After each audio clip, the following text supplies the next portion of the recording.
Ma'asyiral muslimin wal muslimat rahimakumullah. Di bagian lain, Al-Imam Ali alaihissalam bersabda, khumsul butuni minasyiyami, dhublus syifahi minad du'ai, sufrul alwani minas sahari ala wujuhim, ghabaratul khashi'in, ulaika ikhwani az-zahibun. Artinya mereka adalah orang-orang yang perutnya ramping karena puasa. Bibir mereka kering karena memanjatkan doa. Wajah-wajah mereka pucat karena begadang di malam hari. Dan wajah mereka ditutupi dengan debu rendah hati. Inilah kondisi para sahabat saya, kata Imam Ali, yang telah pergi meninggalkan kami. Itu sifat orang yang bertakwa, yang betul-betul taat kepada Allah Subhanahu wa taala yang telah melalui kita. Dalam kata-kata mutiaranya, Imam Ali salam juga berkata, asyamu ibtila'un li ikhlasil khalqi.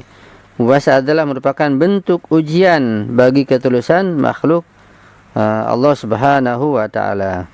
Dengan puasa betul-betul umat manusia dan kaum mukmin khususnya betul-betul diuji keikhlasannya. Karena puasa menempa keikhlasan dan kemurnian hati setiap orang yang berpuasa. Dalam kata-kata bijak yang lain, Imam alaihissalam berkata, innama huwa 'idun liman qabila Allahu siyamahu wa syakara qiyamahu wa kullu yamin la yu'sallahu fihi fahuwa 'idun. Ini tentang hari Id. Apa itu Id? Kata beliau, sekarang inilah hari raya, hari Idul Fitri, yaitu bagi mereka yang puasanya diterima oleh Allah Subhanahu wa taala dan yang salatnya pada malam hari akan diberi pahala. Setiap hari di mana seorang tidak bermaksiat kepada Allah, di dalamnya adalah merupakan hari raya, hari Id. Ya. Kullu yawmin la yu'sallahu fihi fahuwa 'idun. Jadi orang yang tidak bermaksiat sama sekali pada Allah, maka berarti dia Idnya hari raya terus menerus merasa gembira. Itulah tentang hari Id yang hakiki, bahwa Id yang sesungguhnya adalah gembira karena ampunan Allah Subhanahu wa taala, bukan karena makanan, bukan karena pakaian, bukan karena yang lainnya. Juga beliau bersabda, Imam alaihissalam, kam min sha'imin laysa lahu min syiyamihi illa al-ju' wal dhama, wa kam min qa'imin laysa lahu illa saharu wal 'ana, habadha naumul akyasi wa iftaruhum. Artinya, ada banyak orang yang berpuasa dan tidak memperoleh apapun dari puasanya selain menderita haus dan lapar. Banyak orang yang begadang di malam hari dalam solat dan tidak mendapatkan apapun melainkan sulit tidur dan kelelahan. Betapa indahnya tidur orang yang bijak dan berbukanya puasa mereka. Jadi yang penting adalah manusia itu dengan akalnya sehingga bisa meraih tingkat kebijakan, sehingga ibadahnya betul-betul ibadah yang sempurna, yang hakiki dengan syarat dan rukunnya. Berpuasa tanpa mengerti hukumnya, tanpa memperhatikan fikihnya, dan tetap merusak batinnya, hatinya dengan maksiat, maka tidak ada apa-apa melainkan lapar dan dahaga saja. Itu pula orang yang bangun malam, salat malam, tapi berbuat dosa terus, maka dia hanya bergadang saja dan kelelahan. Tidak ada manfaat yang akan dihasilkan daripada Allah Subhanahu wa taala. Tapi orang yang bijak, ya ketika tidur pun dia mendapat anugerah ganjaran pahala dari Allah Subhanahu wa taala. Di dalam khutbah terkenal yang disebut dengan khutbah Al-Qasi'ah, Imam Ali alaihissalam membahas akhir yang buruk akibat terperangkap oleh tipu daya setan dan menerangkan faktor-faktor yang dapat menyelamatkan manusia. Beliau berkata, wa an dzalika ma harasallahu ibadahu al-mu'minin bis-salati waz-zakawati wa mujahadati syiyami fil ayyamil mafruḍati taskinan li atrafihim wa takhshi'an li absarihim wa tadhlilan li nufusihim wa takhfidan li qulubihim wa idhaban lil khayala anhum wa lima fi dhalika min ta'fidi i'taqil wujuh tawadhu'an wal tisaqi kara'imil jawarihi bil ardi tasaghuran wa luhuqil butuni bil mutuni min yasyami tadallulan.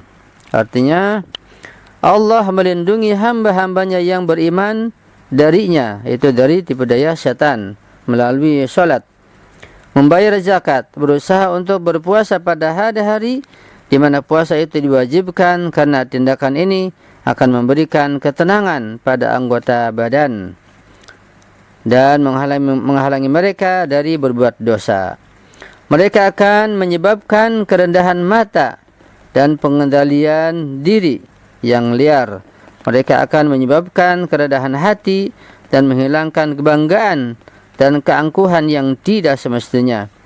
Itu akan menyebabkan pipi yang lunak digosok dengan debu dari kerendahan hati. Anggota badan yang paling berharga membelah bumi dengan kehinaan, dan perut melekat pada punggung mereka karena puasa dalam kehinaan di hadapan Allah Subhanahu wa ta'ala. Ini sifat orang-orang yang beriman, yang betul-betul mentaati Allah Subhanahu wa ta'ala dalam sholat, dalam zakat, dalam puasa, dan lain sebagainya. Jika mereka selalu merasa rendah diri atau rendah hati, tawadhu, tidak takabur, menghormati orang, membantu orang, dan seterusnya.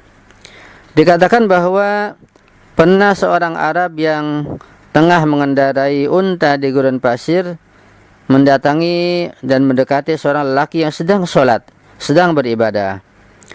Sholatnya itu membodohi orang Arab tersebut yang membawa untanya. Nah, dia turun dari untanya, kemudian duduk di samping orang yang sedang beribadah. Setelah selesai, dia berkata, "Betapa bagusnya sholatmu, wahai kawan." Kemudian orang yang sholat itu, ahli ibadah, berkata, "Kamu tidak tahu, aku juga berpuasa." Sholat dan puasa laki itu menipu si orang Arab, dan si Arab mempercayakan kemudian untanya kepadanya. Ketika dia akan pergi dalam suatu urusan, dia titipkan untanya kepadanya, pada orang yang sholat tersebut. Tetapi ketika dia kembali dari urusannya, dia melihat bahwa orang itu dan untanya sudah tidak ada. Dia menyesal, sangat menyesal, dan menyadari bahwa dia seharusnya tidak tertipu oleh sholatnya dan puasanya, dan dia tidak seharusnya mempercayakan untanya kepadanya. Itulah ya, jadi orang yang sholat, orang yang puasa, belum tentu dia berlaku jujur. Sangat sulit untuk berlaku jujur. Perlu ada keimanan dan ma'rifatullah yang betul-betul mendalam. Nah, setelah kita mempelajari berbagai aspek puasa seperti yang diungkapkan oleh Imam Ali alaihissalam, sekarang mari kita lihat apa yang dikatakan oleh pakar hukum fikih tentang masalah puasa, yaitu Syekh Muhammad Hasan Shahibul Jawahir, tentang efek positif dari puasa dalam bab tentang puasa. Dia berkata, telah diriwayatkan bahwa Allah SWT berfirman, "As-shaumu li wa ana ujazi bihi." Puasa adalah untukku dan aku sendirilah yang akan memberi pahalanya. Dia menambahkan, alasannya dikatakan bahwa puasa adalah untuk Allah, yakni hal itu merupakan masalah pribadi yang hanya Allah yang tahu tentangnya.